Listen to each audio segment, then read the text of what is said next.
Donc je vais vous parler des addictions, et moi je définis les addictions comme un trouble de préférence de choix. C'est quelque chose de complexe, et c'est d'abord avant tout cérébral. Vous voyez, le cerveau, la maturation, on va dire, normale, entre guillemets, pubertaire du cerveau, et ben notre cerveau, quand il devient tout bleu, là, vous avez un cerveau qui est complètement formé.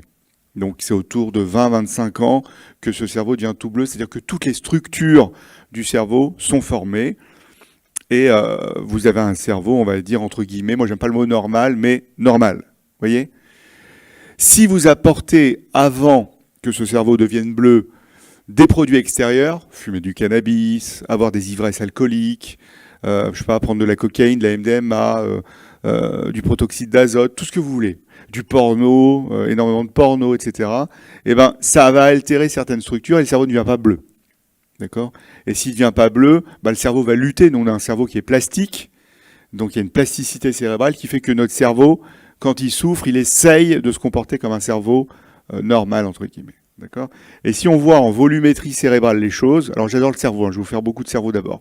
Donc si on voit en volumétrie les choses, vous voyez, il y a ces volumes cérébraux, eh ben, ils deviennent formés, finalement formés, à l'âge de 25 ans. D'accord ? Donc le cerveau devient mature complètement à 25 ans.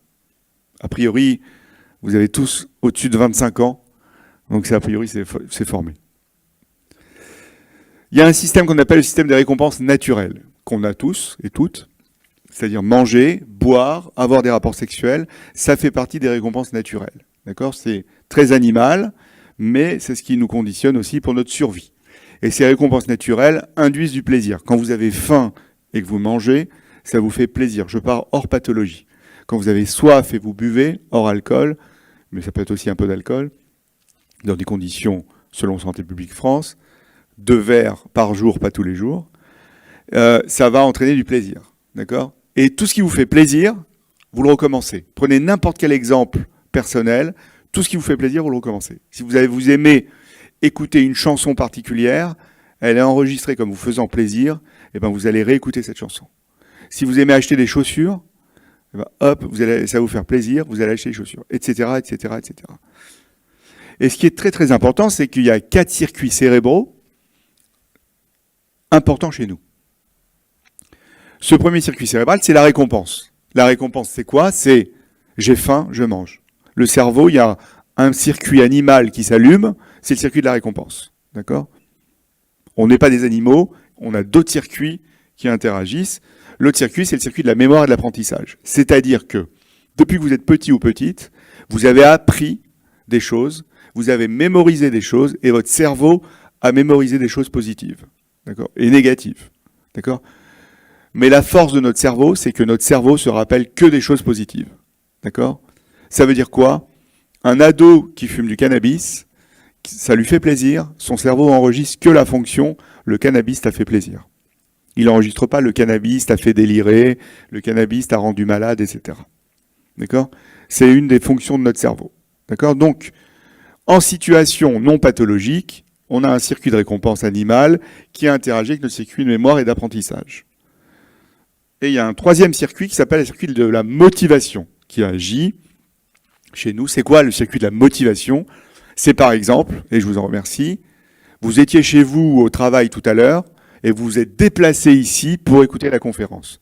Et c'est ce circuit-là qui a fait que vous êtes venu. Induit par la récompense, parce que je vous apporte plein de plaisir en parlant, et induit par la mémoire et l'apprentissage, parce que vous avez appris que finalement, peut-être sortir, voir une conférence, écouter des données, ben ça va vous faire plaisir. D'accord ? Et tous ces circuits sont médiés par un autre circuit final, qui est le circuit du contrôle. Circuit du contrôle, c'est quoi ? C'est réagir de manière adaptée à des situations sociales adaptées ou inadaptées. Un exemple, vous êtes au volant de votre voiture et on vous fait une queue de poisson.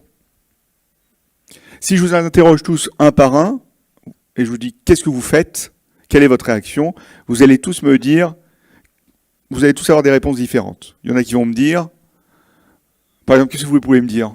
Je vous fais une queue de poisson en voiture, qu'est-ce que vous... Quel connard celui-là ? Vous l'engueulez, bon, d'accord. Il est cinglé. Klaxonne. Pardon? Klaxonne. D'accord. Et on peut avoir plein d'exemples. Et bien c'est ça, il y a un registre de réponses. Vous voyez, vous avez tous un contrôle adapté. Ça peut être, alors c'est pas l'insulte tout de suite, mais ça peut être l'insulte tout de suite. Ça peut être klaxon, appel de phare, klaxon, appel de phare, insulte, insulte variable dans le degré. Ça peut être klaxon, appel de phare, insulte. D'accord? Et le pire quand on perd contrôle, c'est course-poursuite. Très bien. Vous avez un contrôle sympa, vous. Hein.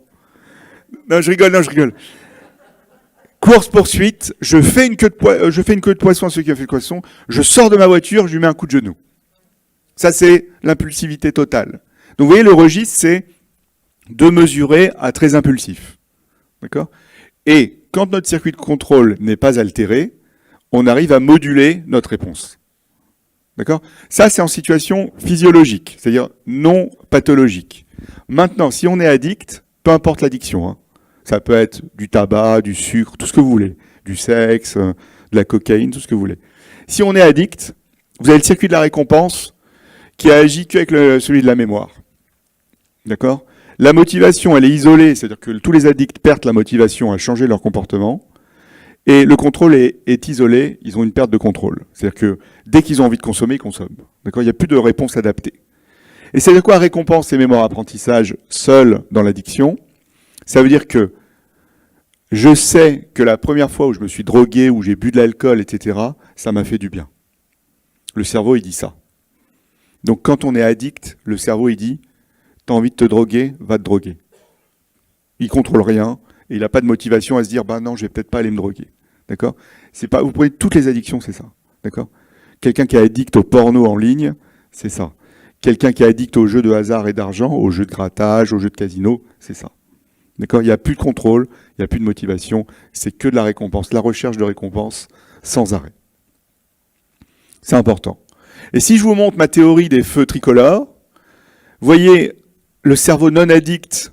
Le feu est tricolore, donc vous connaissez le code de la route. Rouge, je m'arrête. Jaune, je ralentis. Vert, j'y vais. Ça veut dire quoi? Ça veut dire, je suis non addict, on me sert un verre d'alcool, et mon cerveau me dit, feu vert, je le bois. Ça me fait plaisir. On me dit, bah, tu veux pas un deuxième verre? Mon cerveau peut dire, vert, ou jaune, ou rouge. Vous voyez? Et c'est pareil pour, j'achète des jeux à gratter au PMU, je m'en achète un, je perds, vert, je dis, bon, je vais en acheter un deuxième, vert, et à un moment, mon cerveau dit jaune, rouge. D'accord? L'addict, lui, c'est feu vert. Il n'y a plus de réduction du comportement, il n'y a plus de stop du comportement. Il est en feu vert non-stop, c'est-à-dire qu'il ne s'arrête jamais. On me sert un verre, je bois, 2 verres, je bois, 3 verres, je bois, 4 verres, je bois, je rentre chez moi, je bois, etc., etc., etc. Je vais au casino, je joue 2 €, 10 €, 100 €, 1000 €, vous voyez? Tac, tac. Et c'est important cette question aussi des jeux, parce que c'est des jeux de hasard, parce que c'est un problème qui touche les ados en ce moment, et qui touche les jeunes adultes qui jouent en ligne sur leur smartphone. Donc vraiment, c'est un point important sur lequel on va aussi insister à Corbeil-Essonnes.